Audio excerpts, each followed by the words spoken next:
ჯანდაცვის მინისტრის ყოფილი მოადგილე ილია ღუდუშაური დააკავეს, ის თანამდებობას ზურაბ აზარაშვილის მინისტრობის დროს იკავებდა. რასედავებიან ყოფილ მაღალჩინოსანს ამ დროისთვის უცნობია. მანამდე თანხის გაფლანგვის ბრალდებით დაკავებული იყო მისი ძმა თავდაცვის სამინისტროს შესყიდვების დეპარტამენტის ყოფილი უფროსი ვლადიმერ ღუდუშაური. მან ციხე გირაოს სანაცვლოდ დატოვა. გიგაავალიანის მკვლელობის საქმეში ფიგურანტი არასრულწლოვანის ნის ჯგუფელები გამომძიებელი რეპორტიორის ფილმში 2025 წლის 29 სექტემბერს ჩატარებულ ბოლო გაკვეთილს იხსენებენ. მოსწავლეები ამბობენ, რომ ავალიანს არასრულწლოვანის მიმართ განსაკუთრებული ყურადღება არ გამოუჩენია და ყველა მათგანს თანაბრად ებრძოდა. მათივე თქმით, ბოლო გაკვეთილის შემდეგ მასწავლებელს ცალკე არც ერთი მოსწავლე არ დაუტოვებია. გაცდენილი გაკვეთილის აღდგენა კი ჩვეულებრივად ტარდებოდა.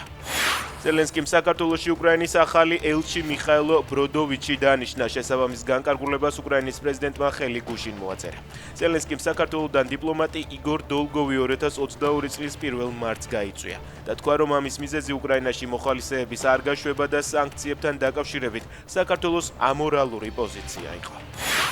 ირაკლი კობახიძემ ცესკოს თავმჯდომარის პოსტზე მყოფ გიორგი კალანდარიშვილს სახელმწიფო დაცვა კიდევ 1 წლით გაუხანგრძლива. დოკუმენტში მითითებულია, რომ დაცვა დაინიშნა შესაბამისი წინაპირობებიდან გამომდინარე საჭიროების გასვლამდე.